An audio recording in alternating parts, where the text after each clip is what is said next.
Welcome to JT's Vintage Card Room, hosted by me, JT.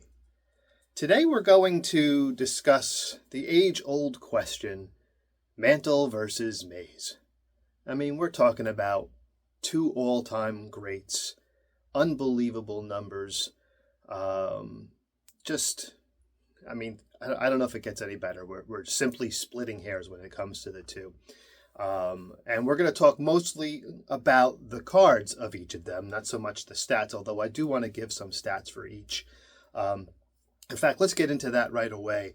I mean, career stats, I'm going to look down at my paper every now and again for, some accuracy. But from a career standpoint, Mantle played in 2,401 games, had 8,102 at-bats, compared to Willie, who played in 3,005 games. So there's an extra 600 games that Willie played in, and about almost 3,000 more at-bats. Hits, Willie 3,293, Mantle 2,415. Runs, Mays 2,068. That's just amazing. Mantle 1,676. RBIs for Mantle 1,509. Mays 1909. Again, just amazing numbers for both. 660 homers for Mays, of course. Mantle 536. Mantle had 153 stolen bases. Mays 339. Each had very similar lifetime batting averages. Mays at 301 and Mantle at 298. As far as WAR goes, Mays is definitely superior there. He's at 156.2, which puts him, I believe, in the top 10 all time, I think.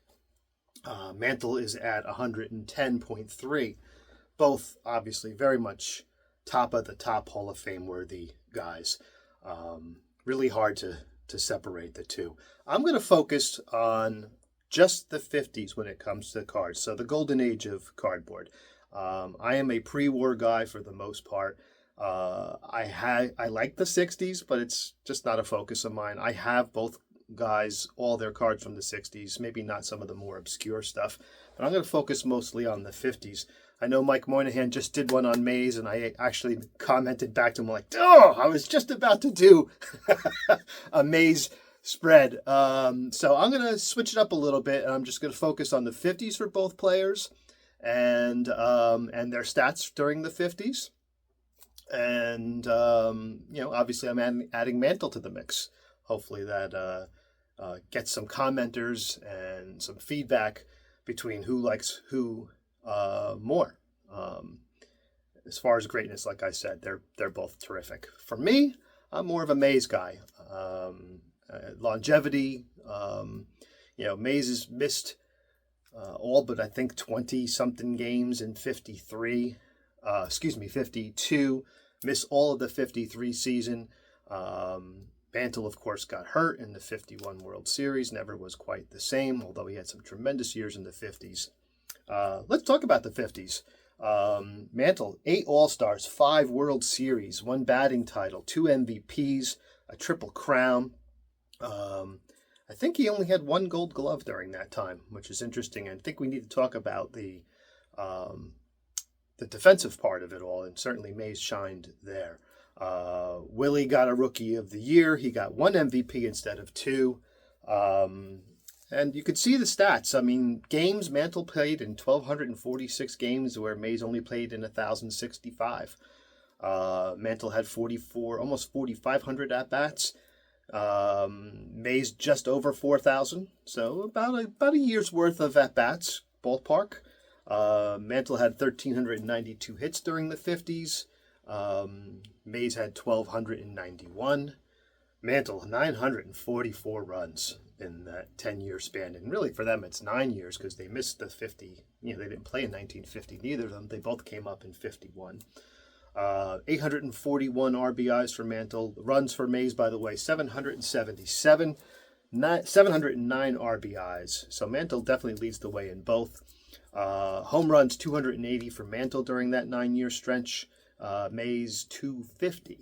Stolen bases, 179 for Mays, 98 for Mantle.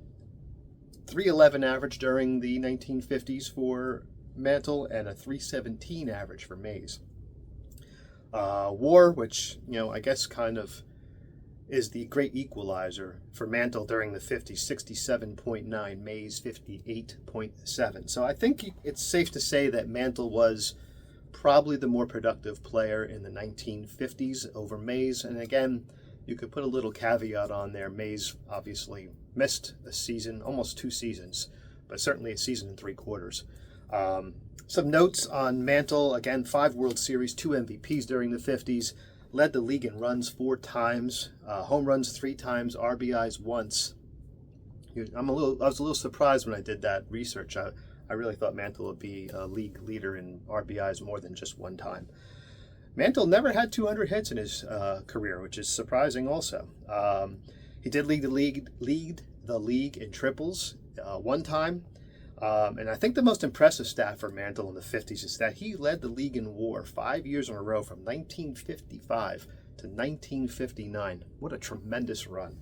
Obviously, he had the 2 MVPs and the 1 Triple Crown during that time, but that's 5 years in a row of absolute greatness is pretty amazing. Mays during that time led the league in stolen bases 4 times from 56 to 59. Those were all in a row, of course. Led his league in WAR 4 times, triples 3 times, got 200 hits just once during the 50s. I think he did it a couple times in the 60s. Pretty safe to say that Mays was the better player in the 60s than Mantle. Of course, Mantle at that point was starting to break down after the early 60s, so it's not really a fair comparison, but be that as it may. Interestingly enough, keep in mind during the 50s it was a 154-game season. Mays played in 151 of at least 151 games in 8 years in a row during that time, which is, pretty amazing. From 52 to 54 to 59, he did that. So it was 6 years straight, not 8. Both tremendous players. So I don't think anyone's debating that. And when we get to the cards, I think we're all going to, I shouldn't say we're all going to agree, but I, as much as I hate to say it, I think Mantle's cards are nicer in the 50s. But let's go through them. Let's see how we look. So let's start off with the Mick. Here's a 59. I just love the red. With the white lettering. It's a card that really just pops. Let's see if we can get that a little closer. Great card for 59 for Mickey Mantle. Mays is just as nice. I think the red with the white lettering just is a little bit nicer than the yellow with the red lettering, but both are very nice cards. When it comes to 58, I'm going to give the nod. Well, I gave the nod to Mantle on 59, but when it comes to 58, I'm going to have to give the nod to Mays, even though Mantle has some pretty tremendous cards. Let's look at some of here's the 58 All-Star, certainly an iconic card. Absolutely spectacular. And I have the 58 All-Star for Mays. I don't think I pulled it up. I don't know why. Here's a classic card, Mantle and Aaron.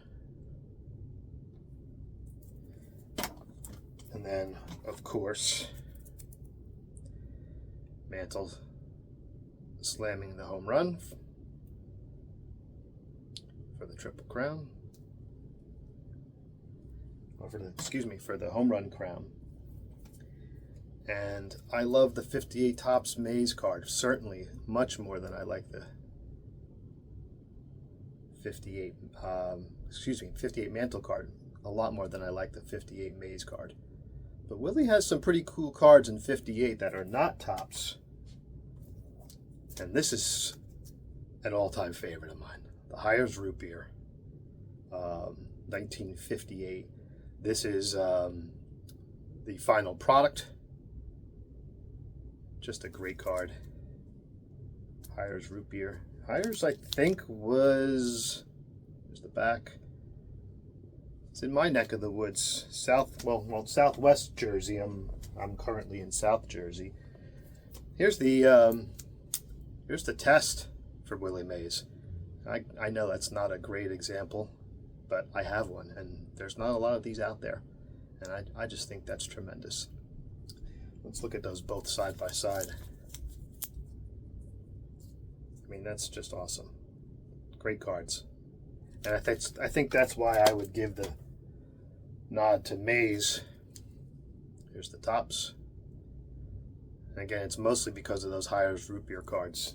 I know the 58 All-Star is a big hit with a lot of people when it comes to Mantle, but I love those Hires root beer cards. 57 Power Hitters for Yankees. This is just it's a great card. Great set. It's one of the first sets I worked on and completed in my life. One of these days, maybe I'll do a video on the 57 set. We'll have to see. Of course, here's an all-time classic card, Mantle, in his MVP year.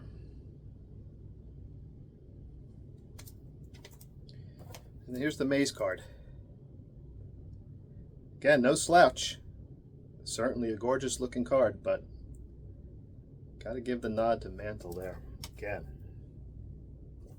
56. I'm going on contrary on this. I know Mantle's Triple Crown card from 56 is considered one of his most beautiful cards. I am in big disagreement on that, and I'm sure in the comments section I am going to get roasted for that, but I just don't like this card. I don't think it's that nice. I think the image of Mantle is not that great. I certainly love him jumping up into the stands to get the ball, which I don't think is actually a correct figure. I think the actual picture, I saw this somewhere, I don't remember where, the actual picture, the ball is way, way, way over his head, and it's not even catchable. But it looks like he's catching it. So that part of the card I really like. But I don't know. I think the image of Mantle is just not that great, to be honest. And again, I know I'm probably in the minority, but that's the 56 card for me to have. Maze. I just love the slide. I think it's a great picture of Willie. Great smile. 56 set is another set I have. I pretty much have all the 50 sets completed. I'm missing 58, and I have like 5 cards away from completing the 52 set, but just the first 5 series. So I left the high numbers. I have a couple high number cards, some of which you'll see shortly, but I think it's just maybe one day I'll complete it, but the first 5 for me was good enough. Let's go to 55. Bowman. Mantle. This is a very nice card. I think I said this before. I'm a fan of the backgrounds of the cards. I love when they show the stadiums, stadium signs, anything that kind of harkens back to the days of old when I mean, obviously everything's got signs everywhere now. Everybody's advertising everything, but the old signs, the old Schaefer signs at Ebbets Field, I love those things. So anyway, here's the Maze from Bowman. And obviously Mickey does not have a 55 Topps card, so that's why I'm not showing that. I had to give Mantle the nod here when it comes to the Bowman card. But the 55 Maze Topps, again, if you like the 56, how could you not like the 55? It's the exact same image. Different side picture, of course. Instead of Maze sliding, he's batting, but it's a nice card. I really like the 55. And then we get into some of the bigger boys. I got one more 55. And I love these cards. I have the 52 set, which kind of was a precursor to what's about to come. But I am a big fan of the Red Man set. Here's a 55 Mantle. Maze. Jesus. So let's see if we can get a little closer on that. I just think they're awesome. I have the 52 set with the tabs, and I'm definitely going to do a video on that sometime soon. I just think it's a tremendous set. There's the Willie. Okay, now we're getting to some of the bigger dogs. 54 Bowman first, again, there is no 54 Mantle tops, so we're going to show Mantle. This is my 54 Bowman. It is not pretty, but who cares? I have one. In case you don't know, there's a big something or other going on right there. I don't know what that is. I guess it's the glue that was tried to be removed perhaps at some point. There's no real creases in the card. It's off center, obviously, but it's one of these days I will upgrade this. But for now, this is my 54 Mantle. A lot of people don't like the 54 set. I'm certainly not in the camp that thinks it's great, but it's okay. It has its moments. There's certainly some cards that I like. This is one of them. I think the 54 Maze is very nice. I just like, again, talking about the background, the dugout behind him, 1 foot on the step, getting ready to bat. You know, maybe he's in the hole or on deck. Not really sure, but that's a tremendous card, I think. And I actually just got this one not too long ago. Working on that 54 Bowman set. Pretty much done. Again, it's hard. It's one of those sets, 54 Bowman and 55 Bowman, neither of which are fan favorites of mine. I am only a few cards away from completing both, and in both cases, it's just been a long, dragged-out process because there's just not much motivation to complete them. I'm not saying they're not nice sets. They're just okay for me. Again, I'm a kind of a pre-war guy, so 50s and 60s just doesn't do a whole lot for me. Here is 54 Topps Maze. I really like this card. I wish it was a little centered a little better, but everything about the card, with the exception of the centering, is spectacular. And again, I know Mangini will say, "Who cares?" And in a way, I guess I don't. I mention it only because it's so obvious, but every other part of the card is spectacular. 53 Bowman. Well, there's no Maze 53 Bowman. This, I think, is Mantle's, probably in his top 5. Again, not a great condition card, but it's mine. I like it. It's a great image. Beautiful card. Beautiful set. Not one I have, actually. Maybe one day.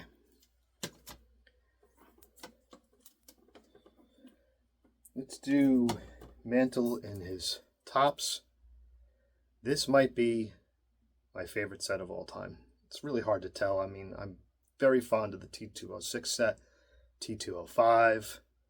I love both of those.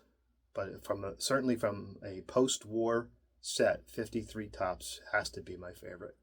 Just a tremendous image of Mantle, just looking over his back shoulder. The background, again, we have some of the signs in the background. We have a giant light. It's just a great card. Love it. And not to be outdone, but maybe outdone, is the Maze. I mean, the Maze is gorgeous too. I mean, just love it. The only thing I don't like, his hands look like they're alien hands. But other than that, background of the card, Maze, obviously making a play. Just a tremendous image. A little closer there. Love this card. I love the set. It's hard to. Sorry, I'll do one maybe a video on the set too. Little tidbit on 53. If you haven't noticed, and now it doesn't show here in either of the cards, but sometimes you can see in the background there's some signs. The background of the signs has letters in it. Usually they match the players' names. So in this case, if we actually saw the sign closer, you might see the IE in his first name and the YS in his last name. I'm going to show some examples of that in a future video for 53 Topps. Just again, tremendous set. This, and again, I'm going to be in the minority here, but I think this is Mickey Mantle's best card. That is just tremendous. Great image of the Mick, the Commerce Comet, background stairs, Just love everything about it. The set is gorgeous too. 52 Bowman set is a gorgeous set, along with the 51. Have them both also, except for the Mantle rookie, which again I'm giving away a little secret here. I'm not going to be showing a Mantle rookie. Yeah, that's a great card. I know you guys all know what the back looks like, but tremendous card of Mantle. Definitely one of my all-time favorites. Mazes is nice, so I'm going to give the nod to Mantle again. But it's a nice card. Don't get me wrong. But it doesn't match up to the Mantle, in my opinion. But it's Bowman. And I don't have I don't have a 52 tops of the Mick. Not sure if I'll ever get one. I certainly would like to have one, but that's a really expensive card to get nice. I don't know if I'd want one that was, doesn't really present well. It would probably have to be a 2 at least. But I do have a 52 Maze. And that purple background is just awesome. Absolutely awesome. I am very happy to have this card. I was fortunate enough to get this before COVID from a friend of mine who had 2 of them. He had a 52 set that he had put together from a couple of different purchases and picked the best ones out, and this was a leftover, and I was very happy to pick this up. There's no way I'd be able to get this card today for the price I paid 6-7 years ago. And, as I mentioned before, 52 Bowman Mantle is spectacular. That 52 Tops Maze is unbelievable. So is the 52 Mantle, of course, Tops. But, unfortunately, Mantle is not in this set. And I really don't know why, but I absolutely adore this card. Interesting story on this card. I had sent this to be graded. I bought it raw to SGC, and as it was coming back to me in the email that this card was, I forget exactly how they termed it, but basically it wasn't getting a grade for some strange reason. And I said, that can't be right. Just, can you please look at it again? I know it came from a very reputable auction house and what have you, and they actually did look at it again. I don't know if this would happen today. And they gave it a 4. So, and it should. It's a beautiful card. I actually might be mixing that up between the this and the Hires Root Beer card. Maybe I'm mixing those 2 up. But that's a story that actually happened with the Willie Mays card, whether it was the Hires Root Beer or whether it was the Redman, the 52 Redman. So that leaves us with 1 card left, because I already revealed I don't have a Mantle rookie. Again, that's the only card I'm missing from the 51 Bowman set, which is a great one, but I do have the Maze. And what a tremendous card this is. Again, the background. Maybe I'll back it up a little bit. For some reason, this one's getting a lot of glare. Very well centered card. It does have a little bit of wear on the surface. No wrinkles, no creases. Back has a little bit of staining. Oh, I got him upside down. So definitely, in my mind, a 4. Definitely not better, but not worse. I'm thrilled to have this card. Again, another card that I had bought pre-COVID that I probably would spend the money today, but I'm glad I don't have to. So there you have it. There's Willie versus the Mick. When it comes to cards and when it comes to their own stats, 2 of the best for sure. So that's my video for today. Remember, all we're doing is trading paper for cardboard. Or if you happen to look at my last video, I actually traded cardboard for paper. And in a future video, I'm going to talk about trading paper for paper. See if you can figure that one out. But do it responsibly, but we're just trading paper for cardboard. Enjoy the rest of your day, everybody.